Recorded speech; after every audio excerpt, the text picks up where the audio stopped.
हम लोग श्रीमद् भगवद गीता के 18वें अध्याय के 66वें श्लोक को पढ़ रहे हैं। आज इसके ऊपर पहला दिन है और ये अच्छी बात है कि आज संडे को हो गया है। अब अच्छा कहें बुरा कहें पता नहीं, संडे को पता नहीं लोग कम ही आते हैं ये भी उल्टा है, लेकिन अब जो लोग नहीं आ पाते संडे के उनके लिए ये है श्लोक। तो इस श्लोक का मतलब है कि घर वर छोड़िए और सब मंदिर ज्वाइन कर लीजिए और इस प्रकार आप भगवान की शरण लेते हैं, है ना। ये मतलब है जी नहीं। अगर कहीं आप ये सोच लीजिए ये श्लोक सुना करके उसे कहा जा रहा है कि आप सब घर छोड़ दीजिए, ये छोड़ दीजिए, वहां छोड़ दीजिए, ऐसा कुछ भी नहीं है। Take comfortably at your home, but क्या करना है जरा विचार करेंगे। बहुत बढ़िया श्लोक है। देखिए आपने श्लोक पिछला सुना था, मन मना भव मद भक्तु मदयाजी माम नमस्कुरु माम एवेश सत्यम ते प्रतिजानी प्रियोस्मि। ये है सरेंडर का प्रोसीजर। ये क्लियर है। कोई कुछ शरण में जाएं कैसे, यहाँ पे शरण में आने के लिए बोल रहे हैं तो शरण का मतलब क्या है। तो शरण में आने का प्रोसीजर भगवान ने पिछले श्लोक में सिखा दिया। ये क्लियर समझ लीजिएगा भाई। हम पहले समझाना चाहते हैं इस बात को। शरण में आने का मतलब है भक्ति के लिए जो अनुकूल हो स्वीकार करे और भक्ति के जो प्रतिकूल है उसको रिजेक्ट कर दे। तो मन मना भव मद भक्तु मदयाजी माम नमस्कुरु, ये भक्ति के लिए अनुकूल है, सबको दिख गया, इसमें तो समझाने की जरूरत नहीं है। तो अर्जुन के मन में एक प्रश्न आ सकता है, इतनी आपने हाईएस्ट बात बोली है, सर्व गुह्यतमम आपने बोला, अपना परम वचन बोला, तो उसको समझने के लिए, उसको स्वीकार करने के लिए हृदय के शुद्धिकरण की जरूरत है कि नहीं। तो अब हृदय के शुद्धिकरण किए बिना, भाई हृदय का शुद्धिकरण कैसे होता है, निष्काम कर्म योग करता है, फिर ज्ञान योग करता है, धर्म का पालन करता है, तब ना हृदय शुद्ध होता है ना। तो भगवान यहाँ कह रहे हैं कि ये तुम अपेक्षा मत करो कि तुम्हें अपना पहले हृदय शुद्ध करना होगा, तब तुम मन मना भव मद भक्तो मदयाजी माम नमस्कुरु करोगे। और निकालो अगरबत्ती, घुमाना शुरू करो, चलाओ आचमन करो, घुमाना शुरू करो, लाओ माला शुरू करो, जब करो। और इसको आप प्रैक्टिकल देख लीजिए कि भक्तों ने आप लोगों से क्या कहा। निशा माता जी, निष्काम कर्म योग के बारे में किसने बताया आपको? गीता क्लास में मैंने बताया, उससे पहले कुछ नहीं। सीधे माला झोली पकड़ो और जप करना शुरू करो। वरुण प्रभु आपके संग वैसे हुआ था, साइंटिस्ट प्रभु आपका सीधे तो आप समझ रहे वे तो बात नहीं। आपको निष्काम कर्मयोग के बारे में बताया था नहीं, जो कर्म कांड है वो निष्काम भावना से करवाइए आप, ऐसा कुछ बोला गया? तो गॉट इट। एक भी व्यक्ति यहाँ निष्काम कर्म योग करके मन मना भव मद भक्तो नहीं कर रहा। सुंदरा माता जी आप तो कर रही थी निष्काम कर्म योग और ज्ञान योग नहीं, इधर तो कोई नहीं। और राधिका प्रभु आपको सीधे जप माला दिया गया? आपको जप माला नहीं दिया गया था? हरे कृष्ण, तो बस हरे कृष्ण मंत्र दिया, जपो, प्रसाद खाने रुको, पहले हृदय शुद्ध करके आओ फिर प्रसाद खाओ। तो आप देख रहे हैं कि भगवान की भक्ति अपने आप में सर्व समर्था है। भाई सारी बात भूल जाओ, एक बात याद रखना है, दुनिया में जितने सारे साधन हैं हृदय शुद्ध करने के लिए, वो सारे एक साथ रख दीजिए और एक बार कृष्ण बोला है, उससे जितना शुद्धिकरण होता है उतने सारे साधन मिलकर नहीं करते। तो मन में उनके भाई ये हो कि अरे हम धर्म को छोड़ेंगे और हृदय शुद्ध होगा नहीं तो भगवान की बात कैसे मानेंगे, और भगवान की बात मानेंगे नहीं तो भगवान के पास जाएंगे नहीं, तो ये कैसे बनेगा भाई। और ये जो जितने धर्म हैं उनका पालन करने में बड़े फजीयत है। ये निष्काम कर्म मतलब पहले तो सारे वर्णाश्रम के नियमों को समझो, उनको संपादित करो और बहुत लंबे समय तक करो। खूब कठिनता आती है। तो हृदय शुद्ध होगा नहीं तो मैं भगवान की आज्ञा का पालन कैसे कर पाऊंगा। ये शोक है कि नहीं? किसी के मन में शोक हो कि हमको मालूम तो चल गया मन मना भव मद भक्तो मदयाजी माम नमस्कुरु, लेकिन क्या करें, हम सेलेक्ट नहीं हुए इसके लिए क्योंकि हम योग्य नहीं है। तो भगवान बिल्कुल शोक को नष्ट करते हुए कहते हैं, बेटा तुम बस इसमें आ जाओ, तुम करना शुरू कर दो और ये तुमको अपने आप ही पवित्र कर देगा। तुमको इसकी कोई में घबराने की जरूरत नहीं कि तुमसे ये धर्म नहीं हुआ, तुमसे वो धर्म नहीं हुआ। लेकिन ध्यान दीजिएगा कि भगवान ने अर्जुन को सन्यास लेने के लिए नहीं कहा है, धर्मों को छोड़ने के लिए कहा है, लेकिन सन्यास को नहीं लेने के लिए कहा है। थोड़ा समझ लीजिए इस बात को। इस जगत में वर्णाश्रम के धर्मों को स्वरूपतः सन्यासी भी त्यागता है, तो उसको पाप नहीं लगता है। तो धर्म छोड़ने का मतलब पाप लगेगा ऐसा नहीं है। वेद की आज्ञा से एक सन्यासी वो जो क्या था अग्निहोत्र आदि सबको छोड़ देता है, वो बात नहीं है। लेकिन पॉइंट इज कि भगवान अर्जुन को सन्यास लेने के लिए नहीं कह रहे हैं, युद्ध करने के लिए कह रहे हैं। लेकिन पॉइंट इज दैट कि जो धर्म मतलब उस धर्म को करने की कोई जरूरत नहीं है, और ना ही तुम्हारे मन में शोक करने की जरूरत है कि मैं उस धर्म को नहीं कर पाया जिसका भक्ति से कोई संबंध नहीं है। I hope it's very clear. यहाँ पूजा करो, ये देवा पूजा करो, निष्काम भावना से, ये सब कुछ करने की जरूरत नहीं। भगवान की भक्ति ही व्यक्ति करे और इसके द्वारा वह पूरी तरह शुद्ध हो जाएगा। उसको कुछ भी शोक करने की जरूरत नहीं, हाय मैं यह नहीं कर पाया, काश यह भी कर लेता तो मेरा हृदय शुद्ध हो जाता। और देखिए, एक व्यक्ति यहाँ कह दे कि अपने हृदय को शुद्धिकरण करने के लिए अगर वो करना चाहता है तो अब वह निष्काम कर्मयोग करेगा, गीता को छोड़ करके। गीता नहीं सुनेगा, भगवान का प्रसाद नहीं खाएगा, नाम जप नहीं करेगा, बैठ के अग्निहोत्र के करेगा। कौन कौन है यहाँ पे, जरा देखिए कोई अग्निहोत्री हो यहाँ पे। I think it's very clear. तो अब ऑलरेडी आप इस प्लेटफॉर्म पे हैं। सर्वधर्मान परित्यज्य, अरे हम सॉरी बोलना शुरू किया, पहले बोल लिया जाए, पहले मेरे पीछे बोलिए। सर्वधर्मान परित्यज्य मामेकम शरणं व्रज। सर्वधर्मान परित्यज्य मामेकम शरणं व्रज। अहं त्वां सर्वपापेभ्यो मोक्षयिष्यामि मा शुचः। अहं त्वां सर्वपापेभ्यो मोक्षयिष्यामि मा शुचः। सर्वधर्मान परित्यज्य मामेकम शरणं व्रज। सर्वधर्मान परित्यज्य मामेकम शरणं व्रज। अहं त्वां सर्वपापेभ्यो मोक्षयिष्यामि मा शुचः। अहं त्वां सर्वपापेभ्यो मोक्षयिष्यामि मा शुचः। ओके, अनुभव नहीं बताएंगे, आप पहले बोल दीजिए। हाँ बोलिए। सर्वधर्मान परित्यज्य मामेकम शरणं व्रज। सर्वधर्मान परित्यज्य मामेकम शरणं व्रज। अहं त्वां सर्वपापेभ्यो मोक्षयिष्यामि मा शुचः। अहं त्वां सर्वपापेभ्यो मोक्षयिष्यामि मा शुचः। एक्सप्लेन कीजिए। भगवान कह रहे हैं कि सारे धर्मों का नहीं, संस्कृत बोलिए, शब्दों को समझाइए। हाँ, सर्वधर्मान परित्यज्य मतलब सभी धर्मों का त्याग करके माम एकम सिर्फ मेरी ही शरण में आओ। Very good. अहम त्वाम मैं तुम्हारे सर्व सारे पापेभ्यो पापों को अहम त्वाम सर्व पापेभ्यो मोक्षयिष्यामि मा शुचः। सभी पापों को तुम्हें सभी पापों से मुक्त करके मेरे पास में ले आऊंगा, मोक्ष प्रदान करूंगा। ना थोड़ा सा मिस्टेक हुआ। अहम मैं तुमको सभी पापों से मुक्त कर दूंगा। अब इंटरेस्टिंग है, पाप से मुक्त कर दूंगा मतलब पाप होता हुआ भी हो, भगवान की शरणागत है तो पाप का मतलब पाप को निवर्तन कर दूंगा। मैं करूंगा शब्द है ना, संगीता माता जी हैं, I think Sanskrit referee are there. मोक्षयिष्यामि मैं करूंगा, जैसे मैं कहूं अहम पठामि मैं पढ़ता हूं, तो मैं अहम पठिष्यामि मैं पढ़ूंगा। आप नहीं, मैं अपने लिए बोल, मैं पढ़ूंगा, आई विल डू। तो बड़ा सुंदर है। अहम त्वाम सर्व पापेभ्यो मोक्षयिष्यामि मैं तुम्हें सारे पापों से मुक्त करूंगा। ये भगवान की अद्भुत सर्व सामर्थ्य सूचित कर रहा है। हम किसी एक व्यक्ति के भी पाप को से मुक्त नहीं कर सकते, हम अपने आप को अपने पापों से मुक्त नहीं कर सकते, और भगवान सभी लोगों के सभी पापों को उन लोगों को मुक्त कर सकते हैं। तो प्रश्न होगा कि यहाँ तो केवल अर्जुन की बात हो रही, सभी की बात तो नहीं हो रही है।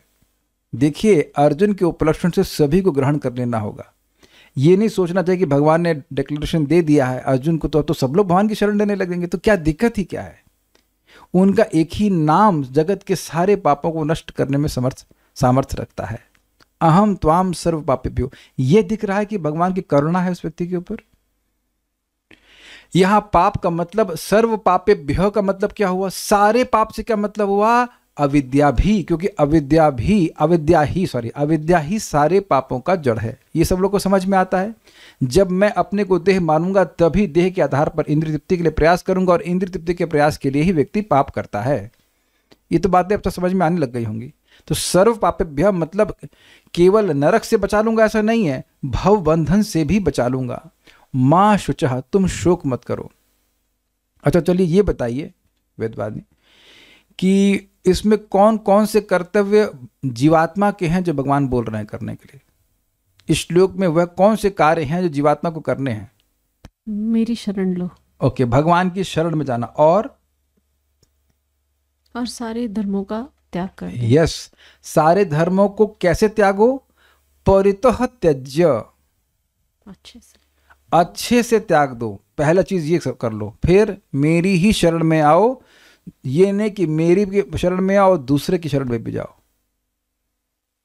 आज दिन कौन सा वरुण प्रभु? संडे। संडे ना आज, तो सूर्य देवते की पूजा कर। अरे यार रह गए यार, सूर्य को जल नहीं चढ़ाया। अच्छा कल क्या है? निशा माता जी, मंडे शिव जी। अरे शिव जी वो गोपेश्वर, यहाँ तो खैर भक्त हैं लेकिन फिर भी। और मंगलवार को हनुमान जी। तो ऐसा नहीं है। शिव जी बुधवार को, सॉरी विष्णु भगवान बुधवार को आते हैं I think. Oh I am sorry, गुरुवार, ठीक। बुध गणेश जी, ठीक है। तो ऐसा नहीं होना चाहिए, आज इसकी चरण कल उसकी चरण, ऐसे नहीं। अच्छा हम ये कर देंगे तो आप क्या करेंगे? भगवान का क्या कर्तव्य है? अहम त्वाम सर्व पापेभ्यो मोक्षयिष्यामि। मैं तुमको सारे पापों से मुक्त कर दूंगा। बड़ी इंटरेस्टिंग बात है। आप प्रसाद बना रहे थे, मैं क्लास की तैयारी कर रहा था, तो आपको चिंता हो रही थी कि अनुभव समझ में आ रहा है कि नहीं आ रहा है प्रभु जी को। क्यों? बोलिए बोलिए, वेदवादी बताइए, बताइए ना। हाँ मतलब क्या मतलब? हाँ बोलिए। नहीं अपना आपको आपसे बताओ, अगर मान लो आपको चिंता होती हुई तो कर क्या लेती हैं आप? All due respect. अच्छा मुझे कुछ चिंता हो रही थी कि डोसा फूल रहा है कि नहीं, मतलब फैल रहा है कि नहीं फैल रहा है। बोलिए बोलिए, आज मैं डोसा बोल गया। हाँ ठीक है। नहीं काहे? क्योंकि हम कुछ कर भी नहीं सकते थे, क्योंकि मुझे बनाना आता ही नहीं है। आप समझ गए कि मैं ये मजाक क्यों कर रहा हूँ। जो आपका कर्तव्य है ही नहीं, जो आप कर ही नहीं सकते, उसकी काहे टेंशन ले रहे हो? इसीलिए कह रहे माँ सोचा काहे टेंशन ले रहे हो। कहने का मतलब है कि तुम्हारा कर्तव्य जो है तुम छोड़ो। छोड़ तो तुम मुझे दिए ही हो छोड़ना तो तुम भगवान मुझे छोड़े बैठे हो, तो धर्म छोड़ने में तो कोई दिक्कत है नहीं। छोड़ने का तुमको अभ्यास है, छोड़ दो। धर्म को छोड़ दो, मतलब किसी धर्म का संपादन करने की जरूरत नहीं है। लेकिन एक दूसरे धर्म के बारे में बोल रहे हैं। पहली लाइन में बोल रहे कि सारे धर्म को छोड़ दो, और अच्छे से छोड़ दो, मतलब डिस्कस भी मत करो कि वहाँ धागा कैसे बनता है, अमुक पेड़ पे कैसे धागा बांधते हैं, पूजा कैसे करते हैं, बात ही मत करो। ये है परित्यज, मतलब दूर से त्यागते हुए। जैसे भक्त लोग शराब के अड्डे को परितः त्याग देते हैं। वो ऐसा नहीं कि जाके पूछा अच्छा आज क्या रेट चल रहा है वोडका का, यू डोंट डू दैट। आप वहां स्वरूपतः त्यागते हुए, ध्यान दीजिएगा कि सिखाएं भगवान कि धर्म करो लेकिन उसके फल को त्यागो, ये सिखाए। लेकिन यहाँ कुछ और सिखा रहे, कह रहे धर्म को स्वरूपतः त्याग दो। ऐसा नहीं कि अग्निहोत्र यज्ञ करो और फल भगवान को समर्पण, वो नहीं चाहिए। अग्निहोत्र करो ही मत, यू डोंट डू एनी यज्ञ, कुछ और मत करो, लेकिन माम एकम शरणम व्रजा। देखिए ऐसा सामर्थ्य किसी देवता का नहीं है कि तुम कुछ धर्म मत करो, बस मेरी शरण में आओ, मैं तुम्हें सारे पापों से मुक्त कर दूंगा। It is not the capacity to do any. कोई ऐसा नहीं कर सकता। पूरी तरह से त्याग दीजिए। ये आप लोगों को बड़ा आसान लग रहा है, आप लोग भक्त हो गए। कुछ लोग भक्त में आने के बाद भी अरे भैया वो छठ पूजा और ये पूजा और वो पूजा में लगे रहते हैं, तो उस पूजा को करने में आपका नाम जब का समय खराब हुआ कि नहीं हुआ? नहीं कर पाएंगे। इसमें एक बड़ी रुचिकर बात है। परम पूज्य गौर कृष्ण महाराज बता रहे हैं, कहते हैं कि देखो भगवान यहां अधर्म त्यागने के लिए नहीं कह रहे हैं। देखा आपने, भगवान यह नहीं कह रहे, भगवान ये कहते हैं कि सर्व अधर्मान परित्यज, सारे पापों को त्याग कर, सारे अधर्म आचरण को त्याग कर मेरी शरण में आओ। तो वहां गड़बड़ हो जाती है बात, क्योंकि ऐसा लगता कि जब तक व्यक्ति अधार्मिक रहेगा वो भगवान की शरण में नहीं आ सकता है ना। तो जो लॉजिक है, वैसे लॉजिकली भगवान नहीं बोले, अपने सामर्थ्य को दिखा रहे हैं कि तुम चाहे कितने खराब हो तुम मेरी शरण में आ सकते हो। पापाचरण से युक्त भी क्यों ना हो तुम मेरी शरण में आ सकते हो। मेरे मन मना भव मत भक्तो मदयाजी माम नमस्कुरु, तुम पहले दिन से ही करना शुरू कर सकते हो। This is very very nice shloka. तो इतना बात समझ लीजिए कि सारे धर्मों को त्याग कर भागवत धर्म, वह धर्म जो वह कर्तव्य जो भगवान के प्रति करने होते, उसको करने के लिए भगवान कह रहे हैं। और वो क्या धर्म है? मन मना भव मद भक्तो मदयाजी माम नमस्कुरु। कुछ भक्तों को ऑब्जेक्शन, कोई कमेंट से कुछ है? ठीक है, अब हम लोग आगे पढ़ते हैं।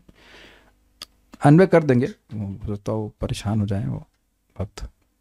समस्त प्रकार के धर्मों का परित्याग करो और मेरी शरण में आओ, मैं समस्त पापों से तुम्हारा उद्धार कर दूंगा, डरो मत। एक बड़ी बात, अच्छी बात याद आ रही है मेरे को। परम पूज्य राधा गोविंद महाराज समझा रहे हैं एक प्रवचन में, कह रहे हैं कि देखिए बहुत बार, और आप लोगों का अनुभव भी होगा, बहुत बार भक्त पाप छोड़ना चाहता है लेकिन छोड़ नहीं पाता। नहीं, हर किसी की एक दुर्गुण होता है, और वो जरूरी है थोड़ा, जब थोड़ा सा उसको लटका के रखा जाए, लगे कि भाई थोड़ा नम्र रहता है, तो वो चाहता है फिर भी वह कुछ पाप रह ही जाता है। तो उसे क्या करना चाहिए? पाप मतलब पाप की वृत्ति भी रह जाती, क्या करना चाहिए? भगवान का ही आश्रय ले। मन मना भव मत भक्तो मद्याज इमाम नमस्करो। भगवान उसको छुड़वाएंगे, भगवान उसको छुड़वाएंगे। ये आप आगे माधुर कदम में भी स्पष्ट देखेंगे। भगवान की भक्ति करते हुए ऐसा होता है, संघर्ष होता है। कल एक भक्त बोले, प्रभु जी मैं बहुत अच्छे से भक्ति करूंगी एंड नो नॉनसेंस। मैंने कहा very good if possible, if possible. इतनी जल्दी ट्रांसफॉर्मेशन हो जाएगा, इतनी जल्दी ट्रांसफॉर्म हो जाएगा, no nonsense immediately. Okay, very good. Prabhupada ji इसको बहुत सुंदर से समझाते हैं। कहते हैं मान लीजिए किसी की शादी है, जस्ट एनी फंक्शन, और कॉन्ट्रैक्टर को बोल दिया भैया वो पेमेंट मैं कर दिया हूँ, वो आप वो खाने का व्यवस्था कर लेंगे ना? हाँ सरकार, कोई दिक्कत सरकार ने, हाँ सर हो जाएगा, कोई दिक्कत नहीं। तो आपके मन में क्या भावना आती है? आप लोग मान लेते हो कि इसका तो रेगुलर का काम है, कर ही देगा, हमें कोई टेंशन नहीं है। यानी कि आप देख रहे हैं कि भगवान की शरण में जाने से व्यक्ति निश्चिंत हो जाता है। जरा एक और हम बात पूछेंगे आप लोग से, जिन्हों के बैंक बैलेंस है, आप ये देख पा रहे हैं कि इस पैसे का कोई भरोसा नहीं है, कुछ भी हो सकता है। कोई आपका ऑनलाइन छीन के लेके चला जाए, या हो सकता है आपका लकड़ी छीन के चला जाए, और इट कैन, पैसे का कोई भरोसा नहीं है। यद्यपि हम पैसे की शरण लेते हैं लोग कि हमारा पैसा हमको रक्षा करेगी, करेगी, कुछ भी हो सकता है, एनीथिंग। और प्लस ये भी है कि हम कभी भी मर सकते हैं। हमारे पापों से मुक्ति तो हमारे पैसा नहीं दिला सकता है। यानी कि हम सभी लोग सोचते हैं कि हम बहुत पैसा इकट्ठा कर लेंगे और हम शोक से रहित हो जाएंगे। Do you agree? जगत में ही चल रहा है। लेकिन क्या शोक से रहित हो रहा है व्यक्ति? क्या उसमें निश्चिंतता आती है? आप देखो जिनके पास करोड़ों करोड़ रुपए हैं वह भी मेहनत कर रहे हैं। तो अब ये बताइए कि मेहनत क्यों कर रहे हैं? अगर वह निश्चिंत हो गए होते तो 10 करोड़ 5 करोड़ में निश्चिंत हो गए होते, लेकिन निश्चिंत नहीं हो पाता है। प्रभुपाद जी समझाते हैं, once shelter will always be a person not objects. वस्तु में व्यक्ति का आश्रय नहीं हो सकती है, भगवान आश्रय हो सकते हैं। और देखिएगा जैसे जैसे व्यक्ति भगवान की भक्ति करता जाता है, वह भगवान की सहायता को अपने जीवन में प्रत्यक्ष अनुभव करते हुए देखता है, प्रत्यक्ष अनुभव करते हुए देखता है। ऐसा नहीं कि आप शरण लिए जा रहे हो, उधर से कोई रेसिप्रोकेशन ही नहीं होगा, तो अंदर बैठे हुए हैं, वो देख रहे कि व्यक्ति कितना शरणागत हो रहा है। तो इसे बातें हैं, अभी मैं आगे बढ़ता हूं इस पर। सर्वधर्मान वर्णाश्रम आदि समस्त प्रकार के धर्मों का परित्याग कर एकम माम शरणम, एकमात्र मेरी शरणम व्रज, यानी शरण ग्रहण करो। हम वो इसका समाधान नहीं ढूंढ पाए हैं कि एक व्यक्ति, बहुत जब पहले मैंने इसको प्रवचन किया तो एक व्यक्ति ऑब्जेक्शन किया, व्रज मतलब जाओ, ये आओ कैसे हो गया? इसका उत्तर हमारे पास नहीं है, and I don't care also. अगर दोबारा भी कोई ऑब्जेक्शन करेगा तो करता रहे, व्रज में आओ कि व्रज मतलब जाओ। भगवान ने पहले बोला था तमेव शरणम गच्छा, शायद उसी भाव में बोल रहे कि उन्हीं भगवान के शरण में जाओ, तो शायद उसी अर्थ में कह रहे हैं। हमको नहीं पता कि व्रज का मतलब आओ कैसे, बट इतनी बात समझ आता है व्रज मतलब चलना, मेरी शरण में आओ। अच्छा, क्या होगा? अहम मैंने मैं, त्वाम तुम्हें, सर्व पापेभ्यो मोक्षयिष्यामि, सभी पापों से मुक्त कर दूंगा, मा शुचः तुम शोक मत करो। उदाहरण दिया जाता है कि देखिए, जैसे मान लीजिए किसी व्यक्ति को 150 साल की सजा हुई है, ऐसा हुई है। एक व्यक्ति था, वो व्यापारी था, और रशिया में उसको कुछ गलत काम किया होगा, उसने 150 साल की सजा हुई, मतलब वही मरने वाला, तो बाहर नहीं आने वाला था। तो इधर इसके परिवार वाले यहाँ भारत के प्रधानमंत्री से और प्राइम मिनिस्टर से बोले, सॉरी प्रधानमंत्री और प्रेसिडेंट से बोले, रिक्वेस्ट की कि माफ़ करवा दीजिए। तो उन्होंने वहाँ के प्रेसिडेंट से बात करी और फिर उसकी सजा माफ़ हो गई, वो भारत वापस आ गया। अभी आपने कुछ सुना होता, बीच में कुछ भारतीयों को मृत्युदंड बोला गया था ना, ये यमन में, हाँ ऐसा कुछ, नहीं रिपोर्ट नहीं, कुछ महीने पहले की बात थे। कुछ भारत के नेवी के लोग थे जो रिटायर्ड थे और कहीं काम कर रहे थे इधर मिडिल ईस्ट में, कतर में, हाँ कतर में। तो उनको जान से मारने की वहाँ पे आज्ञा दी गई थी, समथिंग आउट ऑफ कुछ होगा, गलती हो गई होगी उनसे। तो फिर यहाँ के लोगों ने बात करी तो उनकी वो सारे पापों से मुक्त होकर, आई होप वो शायद वापस आ ही गए, वहाँ पर वापस आ गए। तो ये भगवान का सामर्थ्य है कि वे सभी पापों से मुक्त कर सकते हैं, क्योंकि पाप आदि की व्यवस्था भी वही बनाए हैं। जो नियम बनाने वाला है वही सब उसको तोड़ सकता है। ये बात की जा रही। गीता भूषण टीका, जिन लोगों के हृदय पुरातन कर्मों के कारण अनगिनत पापों से दूषित हैं, तो वे आपकी शुद्ध भक्ति कैसे कर सकते हैं? जिसका वर्णन भगवान ने पिछले अध्याय में पिछले श्लोक में किया है, जिसमें आपकी आदर भाव से पूजा करनी होती है, जैसा आपने अभी पिछले श्लोक में वर्णन किया। देखिए, ये देखा जा रहा है कि ये देखा ही जाता है कि लोगों की भगवान के प्रति आदर बुद्धि नहीं होती है। किन किन, बुरा नहीं मानिएगा, लेकिन किन किन लोगों के जूते चाटने के लिए, जूते के तलवे चाटने के लिए लोग लालायित रहते हैं, जगत देख रहे हैं ना, लेकिन भगवान की भक्ति नहीं करते हैं। भगवान के प्रति एकदम अनादर भाव रहता है। वो सोचते हैं तो मनुष्य है इत्यादि। ये उनके पूर्व के पाप कर्मों के कारण ही है। वो कथा सुनने के बाद भगवान की भक्ति नहीं करते हैं। देखते नहीं आप लोगों को, कथा कहीं कुछ सुन लेंगे तो अरे ऐसा ही भावुक लोग हैं, ऐसा करके वो भगवान कृष्ण को मानते कि मनुष्य है। आप लोग कई बार गीता में सुन चुके हैं, गीता पढ़ने के बाद भी मानते हैं मनुष्य है। बोलते हैं कि शिव जी अंदर बैठकर भगवान को बुलवा रहे हैं। नहीं, Shiv Baba, not Shiv ji, Shiv Baba. This is their ignorance, इनका पाप है। तो फिर भगवान की शरण में कैसे जाएंगे भाई? जो इंसान मर गया है उसकी शरण में आप कैसे जाओगे? वो किसकी शरण में है क्या जानते हैं? है ना। अब आपके पिताजी, आपके दादाजी कहाँ मर के चले गए, वो कहाँ, कैसे इनकी शरण में जाएंगे? As soon as you are accepting कि हम भगवान की शरण में जा रहे हैं, तो आप स्वीकार कर रहे हैं कि भगवान मृत्यु के परे हैं। यस, है ना। तो अब जिन लोगों के मन में पाप है वह भगवान की इस प्रकार से पूजा नहीं करते हैं। जब तक इन पापों को, जो आपकी भक्ति के विरुद्ध हैं, नियत प्रायश्चित्तों के द्वारा ध्वंस नहीं कर ले जाता, जिन्हें शरीर के द्वारा महान कष्ट उठाकर किया जाता है। कहने का मतलब ये है, ये पूरा एक बड़ा प्रश्न है कि भाई मन में पाप है तो वह उनका मन दूषित है, और एक जन्म का नहीं कई जन्मों का पाप है, तो वो पूरा मैल जो जमा हुआ है इस कारण से उनको भक्ति में प्रवृत्ति नहीं होने दे रहा है। अच्छा, अब इन पापों को नष्ट करने के लिए बहुत मेहनत करनी पड़ेगी, अपना धर्म का पालन करना पड़ेगा, उससे वो प्रायश्चित होंगे, उसका मन पवित्र होगा, तब ना वो आपकी भक्ति करेगा। इनका पॉइंट ये है कि वो करेगा ही नहीं, उसके पाप इतने जमे हैं कि उसे करने ही नहीं देंगे। मैं कहूं कि अच्छा ये दोनों हाथ बांधे हैं, डोसा बनाओ, अरे तो दोनों हाथ बंधे हैं तो कैसे बनाएंगे भाई? ये पॉइंट है ना।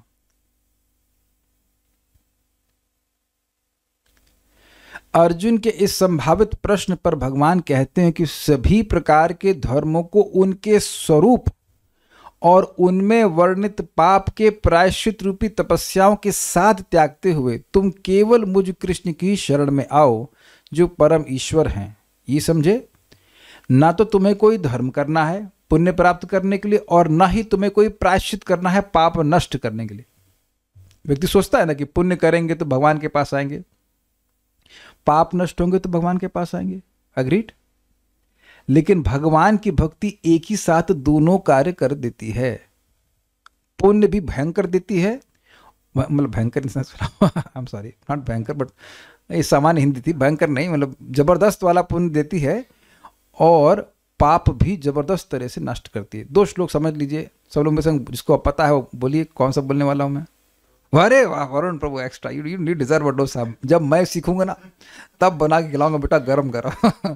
गोकोटि दानम ग्रहणे खगस्या प्रयाग गंगोदक कल्पवास यज्ञायुतम मेरु सुवर्ण दानम गोविंद कीर्तिर न समम शतांशे। अभी जानबूझ के हम श्लोक कोट किए। करोड़ों करोड़ों गायों को सूर्य ग्रहण के समय दान देने से, ये लीजिए और बैंक में डाल दीजिए, ठीक है। प्रयाग में आप ब्रह्मा जी के 1 दिन तक निवास कीजिए। कल हम लोग कैलकुलेट किए थे, उनका आधा टाइम शायद 800 करोड़ साल होता है, तो उसको डबल कर दीजिए, समथिंग ऑफ दैट सॉर्ट। उतने समय तक प्रयाग में आप निवास कीजिए, और लाखों लाखों यज्ञों में ब्राह्मणों को, वैसे लिखा है मेरू नहीं समझ पा रहा हूं कि हिमालय के समान स्वर्ण दान करें। तो ये सब मिलकर भी एक बार हरि का नाम बोलने के 100 अंश के बराबर नहीं होगा। तो हो सकता है मतलब वक्त बोलते हैं हाँ 1000 बार सुना चुके, ठीक है 1000 बार सुना चुके, 1 करोड़ बार सुनाऊंगा अगर सामर्थ्य होगा, समझे, ताकि कभी कोई हरिनाम करना छोड़े नहीं। तो ये समझ में आ गया, किसी महान पुण्य की प्राप्ति हो रही। अच्छा, और पाप कैसे नष्ट हो रहा है? अयम ही कृत निर्वेशो जन्म कोटि अहंसाम अपि यद व्याज हार विवश नाम स्वस्थयनम हरे। कौन बोला ये? आहा, नेशा माता जी कभी तो गलती करें आप। हम सोचे तो कभी तो गलती करें आप, ये एकदम विष्णुदत्त, नहीं नहीं, अभी अब विकेट आउट हो गया है। एक ही बार बॉल पड़ती है, अब आउट हो गया आप। ये जामिल ने नहीं बोला, जामिल के लिए बोला गया है विष्णुदत्तों ने। अयम, ये देख रहे हो इसको, ये हाँ यही है जामिल। अयम ही कृत निर्वेशो, इसी अजामिल ने कर लिया है सारा प्रायश्चित। तो महाराज कहते हैं कि यमदूत तो उछल पड़े, प्रायश्चित कर लिया है। कब, क्या कहते हैं, जन्म कोटि हंसामपि, करोड़ों जन्मों का प्रायश्चित कर लिया है। यमदूत की तो आगे खोली, एक जन्म का एक पाप का प्रायश्चित नहीं दिख रहा है और आप कह रहे करोड़ों जन्म का प्रायश्चित कर लिया। कहते हाँ, कहते कब, तो कह रहे यद व्याजहार विवश, जब इसने व्याजहार अर्थात बोला, किस अवस्था में, विवश, अवश अवस्था में बोला। क्या, नाम स्वस्तयनम हरे, हरि का एक नाम बोला। क्या बोला, हरि, हरि का एक नाम बोला। कैसा नाम, स्वस्ति प्लस अयनम, जो स्वस्ति अर्थात मंगलमय का, मंगलमयता का आगार है, महान पुण्य देने वाला है और महान पाप को नाश करने वाला है। तो अब कहेगा अरे ऐसे कैसे हो सकता है भाई, एक जन्म का पाप नष्ट करता समझ में आता, अनेक अनेक जन्म का पाप कैसे नष्ट कर देगा, मन में प्रश्न आ सकता है। तो उसको आचार्यगण समझाते हैं कि देखिए कितने भी समय से किसी रूम में अंधकार हो, लेकिन अगर वहां प्रकाश आ जाता है सूर्य का, तो क्या वह अंधकार कह सकता है कि मैं यहाँ पे अरबों जन्मों से यहाँ पे हूं और मैं यहाँ से नहीं जाऊंगा। I think it's very clear, समझ में आ गई बात। तो आप समझ गए सारे हमने 2 श्लोक क्यों कोट किए, धर्म छुड़वाने के लिए कोट किए। तो अगर अभी भी मन में डिजीज है कि कहीं जा करके हम कुछ पुण्य कमाएंगे और इसलिए जा रहे हैं, तो इसका मतलब है कि नाम में भी श्रद्धा बहुत कम है। क्षमा कीजिएगा हम ऐसे बात बोल रहे हैं, लेकिन हम देख रहे हैं कि भक्त लोग ट्रेन में लद लग कर मेले जा रहे हैं, यहाँ मेला घूमने जा रहे हैं। वो बेसिकली कहो कि घूमने की इच्छा है, तो घूमने की इच्छा तो जाओ दार्जिलिंग घूम के, इन द सेंस कि मतलब घूमने की इच्छा, तो ना मरने की क्या जरूरत है तुमको, मर ही जा रहे ना, मरना ही है तो भाई भजन करो। इतना मरने का शौक है, धाम में आके मर जाओ, क्या दिक्कत है, वैकुंठ के धाम सारे आपके पार्षद लेके चले जाएंगे। Why are you so crazy. I am referring to all those devotees who are thinking कि भाई वहां कहीं और जाकर के पुण्य कमा लेंगे। तुम यही सुने हो ना शास्त्र में कि वहां ये पुण्य मिलेगा, तो वो भक्ति के शास्त्र बता रहा है ना कि तुम्हें नाम उच्चारण करना चाहिए, उसके बराबर कुछ नहीं है। यही श्लोक मैंने एक भक्त को बताया, बोले वहां पे कल्पवास कुछ होता है, करेंगे प्रयाग में। तो हमने कहा लिखा तो है, कल्पवास भी कुछ नहीं है इसके बराबर। एक बार हरे बोलने, चक्कर क्या है कि जब चीज कोई आसान होती है तो लगता है इसमें दम नहीं है कुछ, ये होता है। ये बात मेरी नहीं है, ये यमदूतों ने प्रश्न किया, अरे जब नाम से सारे पाप कट जाते हैं तो इतना बड़ा बड़ा भयंकर प्रायश्चित क्यों किया हुआ है। तो वहां पे यमराज जी कहते हैं कि जो ये देने वाले उनकी मति भी डिस्टर्ब है। आप देखिए श्लोक ढूंढना, बत मायालम, माया के द्वारा पर्याप्त रूप से उनकी मति जो है वो भ्रष्ट होगा, इसलिए बोल रहे हैं। समझ रहे ना बात, ठीक है। तो ये स्पष्ट समझ आ गया कि ये मैंने सारी व्याख्या इसलिए करी समझाने के लिए कि पुण्य और पाप ये सब कुछ बैकअप में है, भगवान का नाम बोलने में कोई भी दिक्कत नहीं। और अब विचार कीजिए, स्वरूपतः विचार कीजिए कि इस जगत पे जो भी पूजा पाठ होता है वो कितना कठिन है। आप बड़े बड़े यज्ञ की बात छोड़िए, गोदान के बारे में छोड़िए, कि घी भी नहीं मिलता, सही बात है, और हरि बोलना कितना आसान है। तो आप विचार कीजिए कि एक तरफ को कहे कि मैं इतना पापी हूं कि भगवान की भक्ति नहीं कर सकता, तो तुम अगर ये भी स्वीकार कर ले तो तुम जो प्रायश्चित कर रहे हो वह भी तो भगवान की भक्ति करने से कठिन है ना। तुम्हें हरि बोलने में दिक्कत क्या है। हरी मिर्च तो बोलते हो, हरी मिर्च 5 रुपए किलो, हरी मिर्च 5 रुपए किलो, तो हरी हरी बोलने में क्या दिक्कत है। राजमा सब्जी तो बोले हो ना, राम आया ना उसमें। राजमा कितने लोगों को राजमा यहाँ पसंद नहीं है, एवरीवन लाइक्स राजमा। और थोड़ी बहुत हरी मिर्ची तो सबको लेते हो, हरी ऐसे बोल देने से लाभ हो रहा है। हलीम रिक्तम, हली रिक्तम, ऐसे हरी आ गया तो पाप नष्ट हो जा रहे हैं। तो अब ये बताओ ना कि स्वरूप में किसको स्वीकार करना चाहिए, स्वरूपतः कौन चीज आसान है, नाम बोलना कि पूजा पाठ करना। आई मस्ट पर्सनली से, जब घर में कुछ यज्ञ आदि कभी कभी थोड़ा बहुत होता, I was the most uncomfortable person. मुझे बहुत दिक्कत होती थी, वो धुआं उड़ता था और समझ नहीं आता था इससे होगा क्या। मैं कुछ टैंजिबल तो फायदा नहीं दिखाई पड़ता था। तो आप देखो ना कि अगर हम लोग उन धर्मों को स्वरूपतः त्यागते हैं तो जिस धर्म को स्वीकार कर रहे हैं वो करने में आसान और लाभ तो असीमित है, तो फिर क्यों नहीं करते? ये बात है। ओके, सो ये बात समझ में आ गई। जो पहले राम और नरसिंह रूप में अवतरित हुए उन भगवान कृष्ण की शरण में जाना, और जो केवल शुद्ध भक्ति के द्वारा गोचर होते हैं मतलब शुद्ध भक्ति के द्वारा समझ में आते हैं, और जो हर इच्छा व अविद्या जो बद्ध जीवन का मूल कारण है उसका भी नाश करने वाले हैं। ये समझ में आ गया आपको? ये सर्व पापेभ्य की व्याख्या हो रही है। देखिए, परीक्षित महाराज ने प्रश्न किया था कि भाई दृष्टा श्रुताभ्याम यत पापम, लोग देख रहे हैं और सुन भी रहे हैं कि पाप करने से हमको पनिशमेंट मिलता है, फिर भी वही करते हैं। तो कह रहे हैं प्रायश्चितम अथो पार्था मन्ये कुंजर शौचवत। मैं प्रायश्चित को तो मैं अप अर्थ, जिसका अर्थ निकल गया, जिसका प्रयोजन निकल गया, वैसा मानता हूँ। ये प्रायश्चित का मतलब है कि लोग सुधरने चाहिए, लेकिन सुधरते तो है नहीं। मक्का गए मदीना गए, बन के आए काजी, और पुरानी आदत नहीं गई, रहे पाजी के पाजी। तो ये मतलब क्या हुआ? तो पॉइंट क्या है कि जीव तब तक पाप करता ही रहेगा जब तक उसका अविद्या बनी रहेगी, वासना बनी रहेगी। तो भगवान सर्व पापेभ्य का अर्थ हम कहते हैं, भगवान जो बोल रहे हैं उसका मतलब ये है कि वासना को भी नष्ट कर दूंगा। अच्छा, ये बताइए कि खाली बोला ही जा रहा है कि आप अनुभव भी कर रहे हैं? जाप करने से कोई एक व्यक्ति हाँ हाथ खड़ा करे कि उसकी एक भी बुरी आदत नहीं गई है? सब लोग कह रहे हैं कि नहीं, काम नहीं करता है। I think this is very pretty clear. अच्छा, ये श्लोक समझने के बाद ऐसा हुआ था कि उससे पहले गायब हो गया था? हम नाम ले रहे हैं, रवि शर्मा प्रभु हैं, राधा शर्मा प्रभु माता जी के पिताजी। तो वो भी कह रहे थे कि वो 6-6 घंटा टीवी देखते थे। अरे शौक है, ज्ञान मिल रहा है। तो और जब करने लगे उनकी बेटी ने दे दिया और गायब। आप कह रहे हैं अब इच्छा ही खत्म हो गई, कुछ टीवी ही नहीं देखते हैं।